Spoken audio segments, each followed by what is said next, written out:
Hilda. Hilda, as soon as we return, I'll make you my Luna. This is what my mate Alpha Soren told me before we went to the battlefield together. Hilda, you are the only one I ever want. You are the only Luna for me.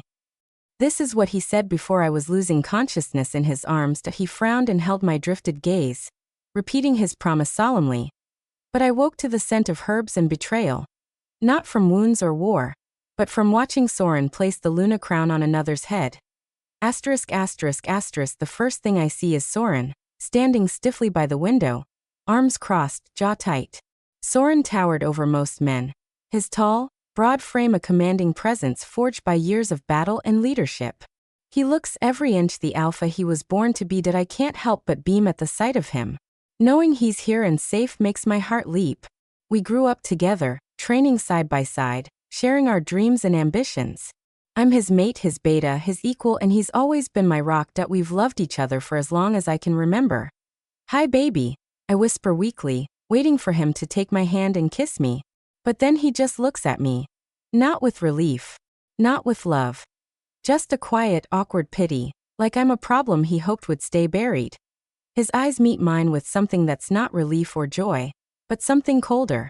Guilt. Pity. Distance. Not love. Not the way it used to be. My heart sinks. Something is terribly wrong. His hair is longer, his face harder, but it's the way he won't reach for me that chills me. You've been in a coma for a year now, he tells me gravely. I stare at him, my mind struggling to process his words. A year? That never happens to werewolves. We heal fast or we die. I have a feeling there's more to his hangdog expression than me having lost a year of our life together. What else? I ask, reading him as easily as I always have. The bond, he swallows, unable to meet my eyes. When you were injured, it broke. I felt it go. The ache in my chest confirms it. That thread, once electric, unbreakable, is gone. And worse, I don't feel it pulling back to life even now. Still I try. We still love each other. Surely the bond will come back now that I'm conscious? I say, a bitter laugh catching in my throat. Then a woman enters. Soft-footed. Pretty. Perfectly timed. She is petite, with flawless proportions that seem sculpted rather than born. Her honey blonde curls spill down her back in soft, bouncing waves, catching the light with every graceful step. Her eyes, large and luminous, are the color of clear water. It's calm, untroubled, and impossible to read. She's everything I'm not at this moment. Radiant, fresh, composed. And now this princess is taking Soren's hand as if they've done it 1,000 times. Who is she? I ask, though the answer is already clawing its way through my gut. That he glances at the woman beside him before returning his gaze to me. This is Cerelia. She's my second chance mate. His words hit me like a physical blow. I feel the air leave my lungs and my vision darkens at the edges. How? I ask plaintively. After the battle, we suffered heavy losses. I went to her pack to secure a ceasefire. We met there, and the bond formed. I expect Cerelia to look triumphant, smug, proud. But instead, she walks toward me with that same irritating calm, as if she's the better person. Hilda, she says, her voice maddeningly soft. I know this must be overwhelming. We didn't want you to find out like this. I asked Soren to wait before announcing the Luna coronation. Out of respect for you. Respect that I nearly laugh. It comes out as a cough. She keeps going, clasping her hands like some tragic figure offering peace. I know what you meant to this pack. What you meant to him. I never wanted to take anything from you. No. Of course not. She only took my mate. My place. My future. Cerelia lowers herself to the chair beside my bed like we're friends. Her eyes are wide, too earnest, and her perfume is too sweet. I just want us to coexist, she says gently. This pack doesn't need more division. And I don't want to be your enemy. I stare at her, my lips twitching into the beginning of a smile that doesn't reach my eyes. You don't want to be my enemy? She nods, so sincere it makes me nauseous. I've done everything I could to be kind about this, she adds. I understand what you're going through. That's it.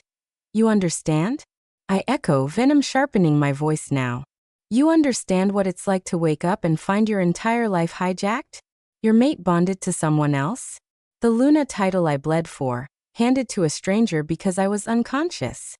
Cerelia blinks, taken aback, but she doesn't retreat. I didn't choose this, Hilda. The moon goddess did. Just like she chose you once. Don't quote the goddess to me, I snap. You think smiling sweetly and playing the humble mate makes this easier? You think I don't see what this is? You're here to look noble while I'm expected to fade quietly. Her lips tighten slightly.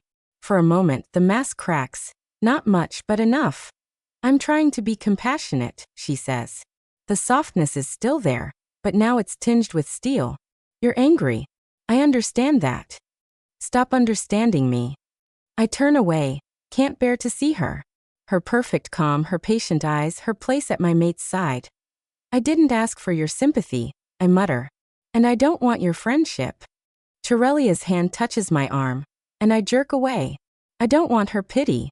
I don't want her perfect voice or her perfect sympathy. I want my mate. And I want him angry or guilty or wrecked, not this calm shell sitting beside her like I never existed. Please, she says softly. I hope we can coexist.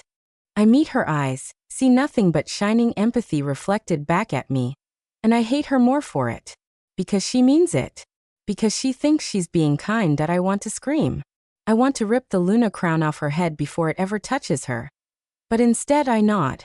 Finally satisfied, she walks to Soren's side, and just like that, she's his partner. His Luna. Cerelia rests a hand on his arm, and I see the flicker of guilt in his eyes before he turns away. That's fine. Let him look away. Let her act kind. Soren starts to drone on about packed duties, about a place for me. Some quiet corner of obscurity while she sits beside him at every council, every ceremony. A new era, built on my bones. He made his choice. And now I have to make mine. But one thing is certain. I'm not disappearing. And I'm not going to play the noble ex they wanted me to fade quietly into the past. But I'm awake now. And I don't forgive them. Not him. Not her. Not even fate.